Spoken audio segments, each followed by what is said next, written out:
Mukama gye yamuteeka omwoyo gwabere ng'agulamuza ki ng'agulamuza kisa. Byonna byonna bye twandyagadde okukola tetukyayinza bikola kubanga yakola ki yatuvaako. Naye ng'olunaku nga luno twasalawo nti lwe tunajjanga twakiri muzemanyi bakwita okuganzika tujja kubeeranga nga tuganzika ekimuli ku malaalo ge. Okwebaza eri mwenna mwenna bambi abakozi abaaliko abakozi n'essala ya kakati abakyali abakozi ba ABS TV mwebale kwagala ABS TV, mwebale kwagala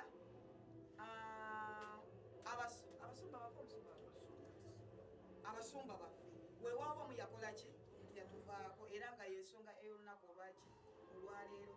Olwaleero sigenda kwogera bingi nnyo naye tugenda kuganzika ekimuli kyaffe nga abakozi aba ABS TV nga tugamba kimu rest in peace Pastor Iga Augustine Abisayo. Tukiddemu neera rest in peace Pastor Iga Augustine Abisayo.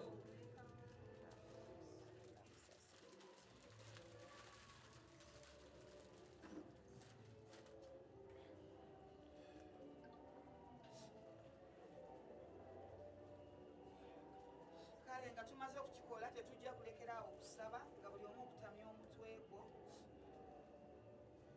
Shakira gwe oba otuwa essaala ng'abantu abakuŋŋaanidde wano ate n'oyo eyali omwagalwa waffe gwe tuganziseeko ekimuli nti omwoyo gwe Mukama abeere nga gulamuza kisa nate era.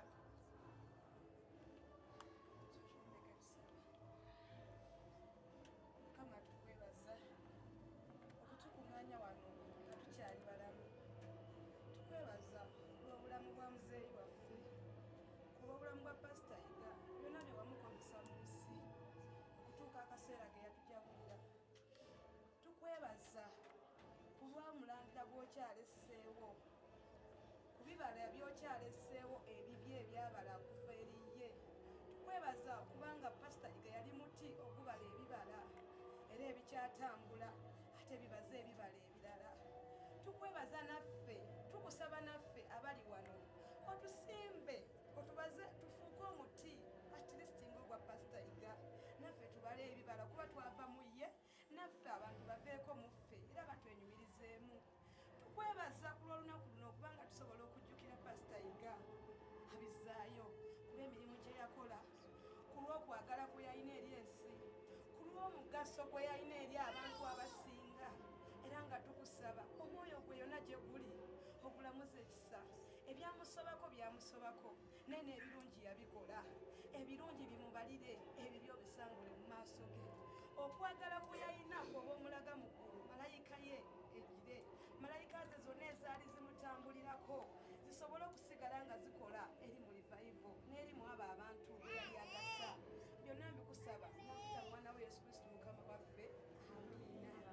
Kitaffe ali mu ggulu, erinnya lyo litukuzibwe, obwakabaka bwo bujje, ebyagala bikolere mu nsi ng'ebikolwa mu ggulu. Otuwe emmere yaffe ya lunaku, otusonyiwe okwolona kwaffe ng'osonyiwa abatoolwa. Totwala mu kukemebwa naye tulokola ebibi, kubanga obwakabaka n'obuyinza n'ekitiibwa n'ebyo emirembe n'emirembe. Amiina. Emirembe gibeere eri muzeeyi n'ekitangaala eky'olubeerera kimwakire emirembe n'emirembe. Mwebale nnyo, mwebalire ddala bakozi bannaffe, bakozi bannange olw'omutima ogwo, era twongera okubasaba nti bweyongere mu maaso ne mu maaso ne mu maaso. Tetuddiriza olunaku luno olwa 26 omwezi ogw'Ekkumi tetulusuuliriranga. Abatusapootinze mu byensawo tubeebaziza nnyo, mwebale nnyo, mwebalire ddala. Sijja kugamba ono oba ono naye nga kakande big up, thank you so much kulwekyo kyonna kyosobodde okukola ate olunaku olwaleero ne tusobola okuba nga tukuŋŋaanidde wamu ng'aba ABS TV n'abalala bangi nnyo. Mwebale nnyo, mwebalire ddala. Nga tuva mu kifo kino twogere ekigambo kimu, rest in peace Pastor Iga Augustine Abisayo. N'eddoboozi erisembayo, rest in